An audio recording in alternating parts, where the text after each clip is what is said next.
Hi friends, K15 ಫ್ಲೇವರ್ಸ್ಗೆ ಸ್ವಾಗತ.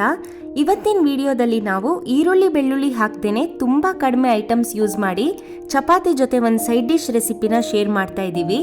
ಇದನ್ನು main ಆಗಿ ಮಖಾನ ಮತ್ತು ಗೋಡಂಬಿ ಹಾಕಿ ಮಾಡಿರೋದ್ರಿಂದ ಸ್ವಲ್ಪ ಸ್ವೀಟ್ ಆಗಿ ಹಾಗೆಯೇ ಡಿಫ್ರೆಂಟ್ ಆಗಿರುತ್ತೆ. ಫಸ್ಟ್ಗೆ ಒಂದು ಬೌಲಲ್ಲಿ ಅರ್ಧ ಕಪ್ ಗೋಡಂಬಿ, 1 ಟೇಬಲ್ ಸ್ಪೂನ್ ಗಸಗಸೆ, ಅರ್ಧ ಕಪ್ ಕಾಯಿಸಿರೋ ಹಾಲು ಹಾಕಿ 2 ರಿಂದ 3 ತಾಸು ನೆನೆಸಿಡಬೇಕು.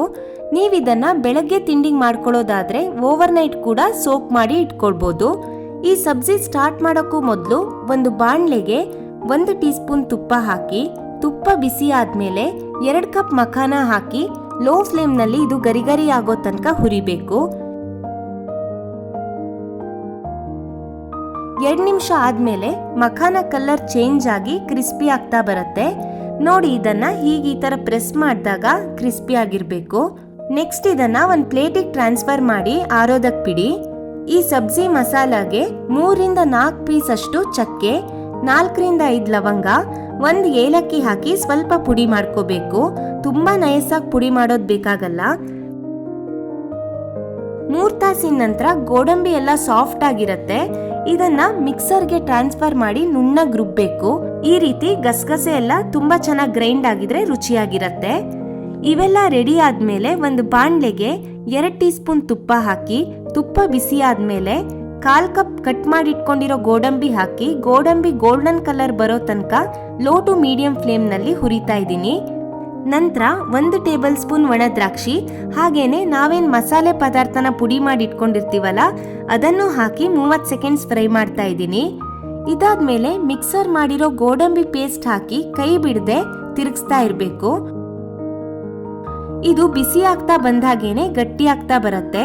ಈ ಗೋಡಂಬಿ ಪೇಸ್ಟ್ ಎಲ್ಲ ಲೈಟ್ ಆಗಿ ಬ್ರೌನ್ ಕಲರ್ ಬರೋ ತನಕ ಕೈ ಬಿಡದೆ ತಿರುಗಿಸ್ತಾ ಇರಬೇಕು. 2 ನಿಮಿಷಕ್ಕೆಲ್ಲ ಇದು ಹೀಗೆ ಕಲರ್ ಚೇಂಜ್ ಆಗ್ಬಿಡತ್ತೆ. ಹಾಗೇನೆ ತುಪ್ಪ ಎಲ್ಲ ಸೈಡಲ್ಲಿ ಬಿಟ್ಕೊಂಡು ಬರ್ತಾ ಇರತ್ತೆ. ಇಷ್ಟಾದ್ಮೇಲೆ ಫ್ಲೇಮ್ನ ಆಫ್ ಮಾಡಿಬಿಡಿ. ನಾನಿಲ್ಲಿ ಮಿಕ್ಸರ್ ಜಾರ್ಗೆ 1 ಕಪ್ ನೀರು ಹಾಕಿ ಅದನ್ನೇ ಬಾಣಲೆಗೆ ಹಾಕ್ತಾ ಇದ್ದೀನಿ. ಹಾಗೇನೆ 1 ಲೋಟದಷ್ಟು ಕಾಯಿಸಿರೋ ಹಾಲನ್ನು ಹಾಕಿ ಸ್ವಲ್ಪನೂ ಗಂಟುಗಳು ಇಲ್ದಿರೋ ಹಾಗೆ ಮಿಕ್ಸ್ ಮಾಡಬೇಕು. ಹೀಗೆ ಕ್ಲೀನಾಗಿ ಮಿಕ್ಸ್ ಮಾಡಾದ್ಮೇಲೆ ಮತ್ತೆ ಫ್ಲೇಮ್ ಆನ್ ಮಾಡಿ ಇದನ್ನ ಕುದಿಸ್ಬೇಕು. ನಾನಿಲ್ಲಿ ಫ್ಲೇಮ್ ಆಫ್ ಮಾಡ್ಕೊಂಡು ಯಾಕೆ ಮಿಕ್ಸ್ ಮಾಡಿದ್ದೆ ಅಂದ್ರೆ, ಗೋಡಂಬಿ ಹಾಕಿರೋದ್ರಿಂದ ಹಾಲು ಮತ್ತೆ ನೀರು ಹಾಕಿದ್ಮೇಲೆ ಮಿಕ್ಸ್ ಮಾಡೋಕ್ಕೂ ಮೊದಲೇನೆ ಇದು ಗಟ್ಟಿ ಆಗ್ತಾ ಬಂದ್ಬಿಡತ್ತೆ. 1 ನಿಮಿಷ ಕುದಿಸಿದ್ಮೇಲೆ ಇದರ ಕನ್ಸಿಸ್ಟೆನ್ಸಿ ಈ ರೀತಿಯಾಗಿರ್ಬೇಕು. ನೆಕ್ಸ್ಟ್ ನಾನು ತುಪ್ಪದಲ್ಲಿ ರೋಸ್ಟ್ ಮಾಡಿರೋ ಮಖಾನ ಹಾಕ್ತಾ ಇದ್ದೀನಿ. ಸ್ವಲ್ಪ ಮಖಾನನ ಸರ್ವ್ ಮಾಡೋ ಟೈಮ್ಗೆ ಹಾಕ್ತೀನಿ. ಮಖಾನ ಹಾಕಿದ್ಮೇಲೆ ಮತ್ತೆ ಇದನ್ನ 1 ನಿಮಿಷ ಕುದಿಸ್ಬೇಕು. ಸ್ವಲ್ಪ ಇದು ಗಟ್ಟಿ ಆಯ್ತು ಅನ್ಸಿದ್ರೆ ಅರ್ಧ ಕಪ್ ಅಷ್ಟು ಕಾಯಿಸಿರೋ ನೀರನ್ನ ಹಾಕೊಳ್ಬಹುದು.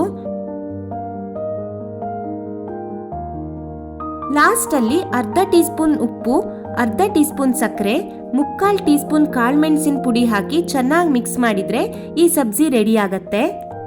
ಇದು ತಣ್ಣಗಾದ್ಮೇಲೆ ಇನ್ನೂ ಗಟ್ಟಿ ಆಗೋದ್ರಿಂದ ಫ್ಲೇಮ್ ಆಫ್ ಮಾಡೋಕ್ಕೂ ಮೊದಲು ಕನ್ಸಿಸ್ಟೆನ್ಸಿ ಈ ರೀತಿ ಇದ್ರೆ ಸರಿ ಹೋಗುತ್ತೆ. ಯಾವಾಗಲೂ ನಮಗೆ ಟೊಮೆಟೊ ಈರುಳ್ಳಿ ಹಾಕಿರೋ ಕೆಂಪು ಕಲರ್ ಗ್ರೇವಿ ಬೋರ್ ಬಂದಿದ್ರೆ ಈ ರೀತಿ ಸಿಂಪಲ್ ಆಗಿ ಮಖಾನ ಕ್ಯಾಶ್ಯೂ ಸಬ್ಜಿ ಮಾಡ್ಕೊಳ್ಬೋದು. ಮಖಾನ ಕೂಡ ಸಾಫ್ಟ್ ಆಗಿ ತುಂಬ ಚೆನ್ನಾಗಿರುತ್ತೆ ತಿನ್ನೋದಕ್ಕೆ, ಆರೋಗ್ಯಕ್ಕೂ ತುಂಬ ಒಳ್ಳೆಯದು. ಹಾಗೇನೆ ಈ ಸಬ್ಜಿ ಸ್ವಲ್ಪ ಮೈಲ್ಡ್ ಆಗಿರೋದ್ರಿಂದ ಮಕ್ಕಳು ಕೂಡ ತುಂಬ ಇಷ್ಟಪಟ್ಟು ತಿಂತಾರೆ. ನಿಮಗೆ ಇವತ್ತಿನ ವಿಡಿಯೋ ಇಷ್ಟ ಆಗಿದ್ರೆ ಲೈಕ್ ಮಾಡಿ, ಹಾಗೆ ನಿಮ್ಮ ಫ್ಯಾಮಿಲಿ ಮತ್ತು ಫ್ರೆಂಡ್ಸ್ ಜೊತೆ ಶೇರ್ ಮಾಡ್ಕೊಳ್ಳಿ. ನೀವು ಈ ರೆಸಿಪಿನ ಟ್ರೈ ಮಾಡಿ ಹೇಗಿತ್ತು ಅಂತ ನಮ್ಮ ಕಾಮೆಂಟ್ ಸೆಕ್ಷನಲ್ಲಿ ತಿಳಿಸೋದನ್ನು ಮರಿಬೇಡಿ. ನೀವಿನ್ನೂ ನಮ್ಮ ಯೂಟ್ಯೂಬ್ ಚಾನಲ್ನ ಸಬ್ಸ್ಕ್ರೈಬ್ ಮಾಡ್ಕೊಂಡಿರಲಿಲ್ಲ ಅಂದರೆ ಮತ್ತಷ್ಟು ಇದೇ ಥರದ ಒಳ್ಳೆ ರೆಸಿಪೀಸ್ಗಳಿಗಾಗಿ ಸಬ್ಸ್ಕ್ರೈಬ್ ಮಾಡಿಕೊಂಡು ಸಪೋರ್ಟ್ ಮಾಡಿ. Thank you.